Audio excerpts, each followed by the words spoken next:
প্রিয় দেশবাসী, আসসালামু আলাইকুম। আপনাদের প্রতি রইল নতুন প্রজন্মের বাকশালীদের হাত থেকে দেশ স্বাধীন করার শুভেচ্ছা ও বিজয়ের অভিনন্দন। আপনারা অলরেডি অবগত আছেন যে স্বৈরাচার পতন হয়েছে। স্বৈরাচারের বিষয় নিয়ে বেশি বাড়তি কোনো কথা বলতে চাচ্ছি না, শুধু এটুকু বলতে চাই যে এই স্বৈরাচার পতন হয়েছে কাদের হাত ধরে তা অলরেডি দেশবাসী জানে। আর দেশবাসীর কাছে আসার উদ্দেশ্য একটাই, যে আপনারা যারা রাজনীতি থেকে মুখ ফিরিয়ে নিয়েছেন, যারা বিভিন্ন দল করেও কোনো আপনাদের অধিকার পান নাই, তারপরে এখনও অনেক মানুষ আছেন দলের কথা বলতে গেলে অনেক লাঞ্ছিত হতে হয়।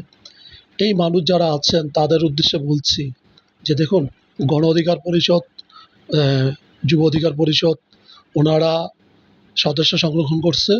আপনারা যে যেখানে আছেন, যে জেলায় আছেন, বাংলাদেশে যেখানেই থাকুন না কেন, যে জেলায় আছেন সেখান থেকে আমাদের প্রতিনিধি আছে, আমাদের জেলা আহ্বায়ক আছে, কমিটি আছে, আমাদের থানা কমিটি আছে, আমাদের মহানগর কমিটি আছে। হ্যাঁ, সেখান থেকে আপনারা যোগাযোগ করতে পারেন যে আপনারা গণ অধিকার পরিষদে যদি যোগ দিতে চান তাহলে আসতে পারেন, আপনাদের জন্য দরজা খোলা আছে। আমরা কোনো দল দেখব না, আমরা ব্যক্তি দেখব, তাদের মন দেখব, তাদের আদর্শ দেখব, নীতি দেখব। কোন ব্যক্তি কোন দল করছে সেই দলের আমরা প্রয়োজন না, সেই দলের আমরা গণতেও চাই না, জানতেও চাই না। শুধু আমরা ব্যক্তির আচরণ, নীতি, আদর্শ দেখতে চাই। ঠিক আছে? এখন আমাদের অলরেডি মনে করেন যে গণ অধিকার পরিষদের ভালোই একটা সদস্য জোগাড় হয়েছে।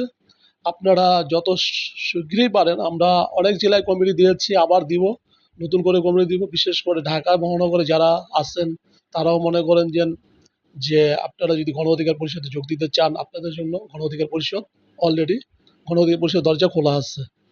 আপনারা খুব শীঘ্রই, খুব দ্রুত সময়েই আপনারা যোগ দিতে পারেন।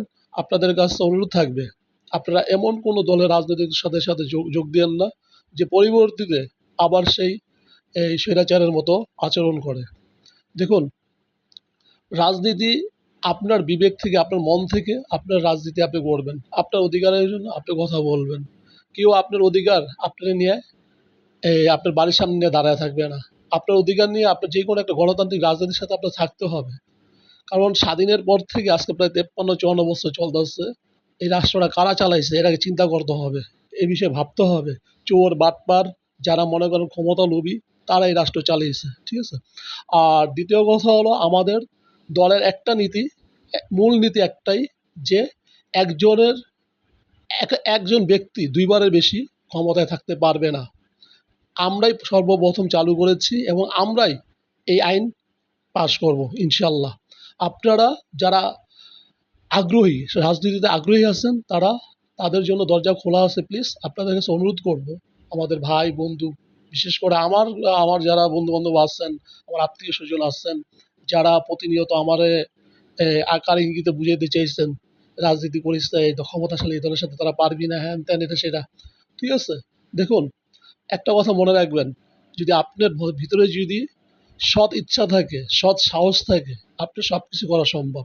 হয়তোবা এখন আপনার লোক সংখ্যা কম, যখন আপনি দেখবেন যে আপনার ভিতরে সৎ সাহসটা বেরিয়ে আসছে, কিংবা সৎ ইচ্ছা আছে, দেশের জন্য কিছু করতে চান, তখন দেখবেন যে আপনার পিছনে এমটি মানুষ দাঁড়িয়ে গেছে।